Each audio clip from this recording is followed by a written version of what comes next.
Olá pessoal, vamos tratar neste vídeo sobre dreno de carcaça ou linha piloto, tá? Então dreno de carcaça de bombas hidráulicas, de motores hidráulicos, linha de pilotagem, e é muito importante sempre seguir as recomendações do fabricante, do componente em que está sendo tratado o diagrama hidráulico.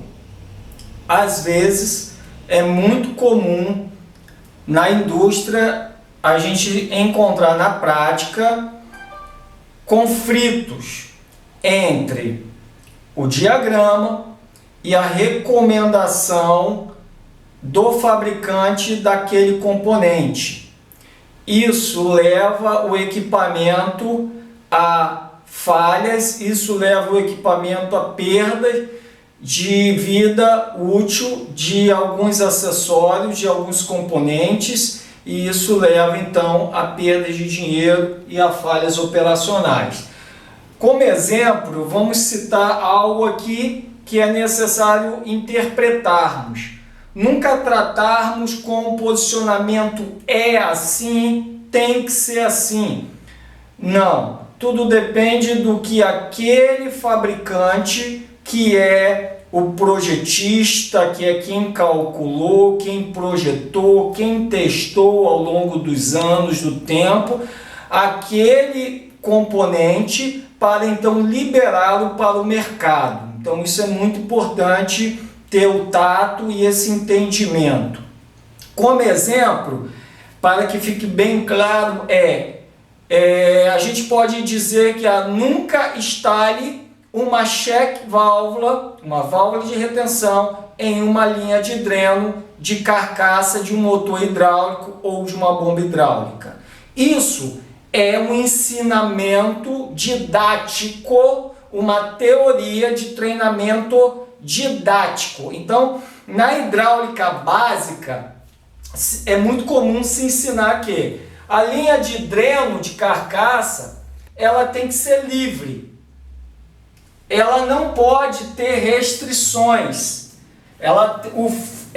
O fluido tem que fluir, né, tranquilamente, de forma livre. Por isso, na didática básica, se diz, olha, nunca instale válvula check, válvula de retenção, na linha de dreno de carcaça de motores hidráulicos ou de bombas hidráulicas. Isso é ensinado muito na hidráulica básica, ok? Porém, existe diferença entre conceito didático e conceito prático, conceito teórico e conceito prático. Existe diferença sobre isso e a gente vai tentar tratar um pouco sobre isso nesse vídeo.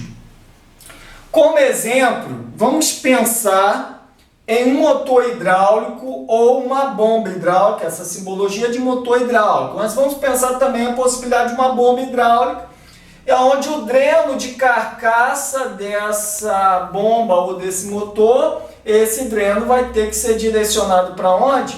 Obrigatoriamente para o tanque, porque o fluido vai ser refrigerado no tanque. Ele está transportando calor e partícula e ele vai para o tanque para que esses contaminantes venham se decantar e eles possam ser removidos do circuito por intermédio também do tanque, tá?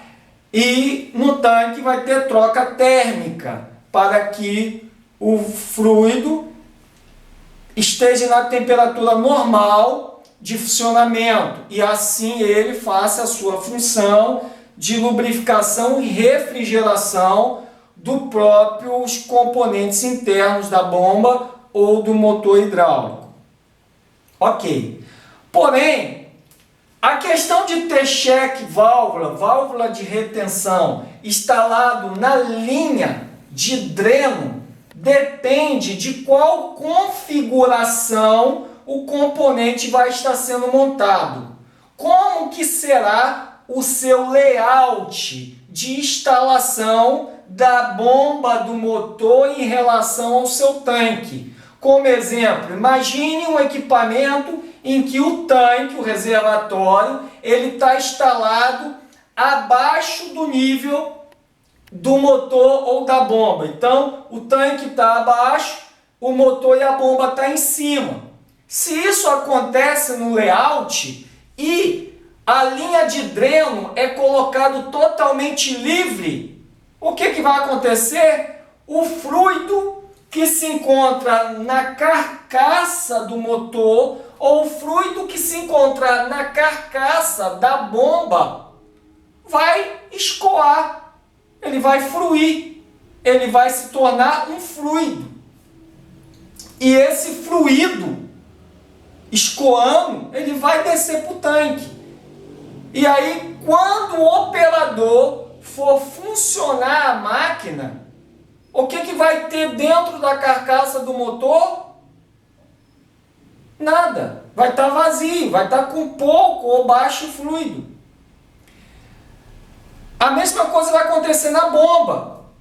E aí, quando der a partida, você opera esse equipamento, esse componente a seco. E os fabricantes, desses fabricantes de bombas e motores hidráulicos, reportam, notificam nos manuais dizendo: olhe, tome cuidado com a configuração de instalação, porque se você for instalar o tanque abaixo do nível da bomba ou o tanque abaixo do nível do motor, então o motor vai ficar acima, mantenha fluido na carcaça do motor e na carcaça da bomba. Aí sim o fabricante, muitos fabricantes registram nos seus manuais dizendo: instale cheque válvula na linha de dreno de carcaça. Então, na teoria, não se instala cheque válvula na linha de dreno de carcaça para não se gerar uma contrapressão. Ok? Porém, na prática, tudo se depende de quem calculou o projeto. Então, tudo depende do projetista, da engenharia que desenvolveu aquele componente. Então, é muito comum alguns fabricantes dizerem que é necessário sim. Então, nessa questão aqui, observe, é como se esse motor hidráulico tivesse acima do nível do tanque, e para que essa linha, para que o fluido que está na carcaça não desça para o tanque, o projetista, o fabricante disse: olha, se vai ser essa configuração, instale uma cheque na linha de dreno, ok? Uma cheque com mola. Porém, eu tenho que estar preocupado com a volumetria dessa válvula. Por quê? Porque ela tem que ter capacidade volumétrica de deixar passar o fluido que está na linha aqui, de forma que não gere uma contrapressão na carcaça do motor. Se isso acontecer, vai superaquecer, tá? Vai danificar componentes internos por superaquecimento, vai ter vazamentos, ok? Porque eu ultrapassei a pressão na linha de dreno de carcaça e o fabricante pede essa atenção para mim no seu manual. E aí o que ele fala? Se o tanque vai ficar abaixo, instale a cheque válvula. Porém, aí ele deixa a ressalva, porém, a cheque válvula que vai ser instalada precisa ter capacidade de fluxo nominal de tantos por cento em relação ao fluxo nominal do motor ou fluxo nominal da bomba. Ou seja, eu tenho que ter uma cheque válvula que seja bem, permita fluir, né? Assim ela não gera uma contrapressão no sistema, tá? Então isso é muito importante de estar atento. Outra questão que no ensino didático, tá?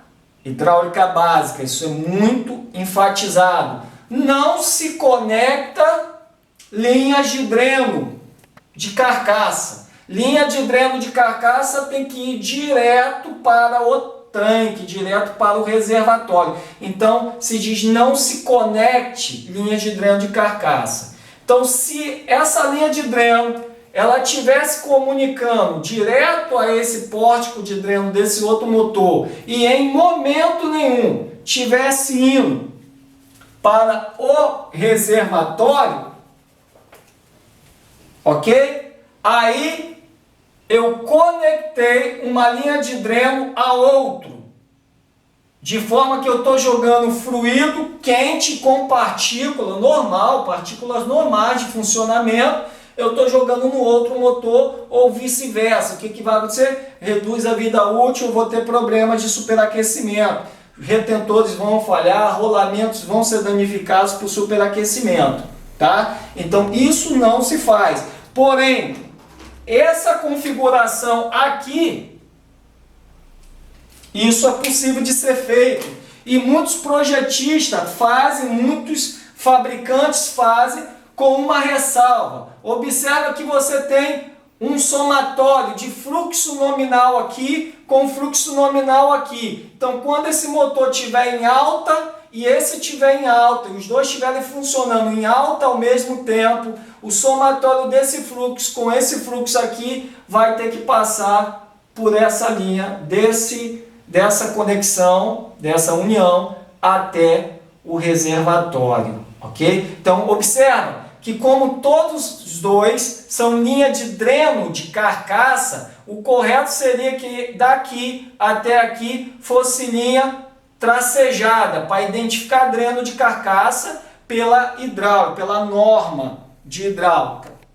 Porém, simplesmente foi colocado cheio para simplesmente nesse vídeo te mostrar que ao configurar o diâmetro daqui até aqui, tá, tem que se levar em consideração o somatório do fluxo deste motor em máxima com este máximo, o fluxo para que isso aqui venha a ser atendido. Caso contrário, se isso não for feito dessa forma, vai se gerar uma contrapressão, ok? E esse motor aqui vão ter problemas, vazamentos ou superaquecimentos ou retenção de partículas internas, tá? Então fica essa deixa com relação a linhas de dreno de carcaça, fazendo novamente uma ressalva: sempre seguir o que o manual do fabricante está recomendando, sempre seguir o que o manual do componente, tá, está recomendando. Existe diferença sim. Esse componente pode ser Parker, pode ser Ito, pode ser Rexroth, como diversos outros fabricantes de motores. Porém, o equipamento, tá, pode não ser Rexroth. E aí, qual a atenção necessária? Quais são as recomendações de instalação do fabricante do motor em comparação ao diagrama hidráulico do equipamento? Isso tem que casar, porque se houver conflito nisso, certamente esse componente vai vir a danificar e ele vai gerar dano nos demais componentes e também no circuito hidráulico em um todo.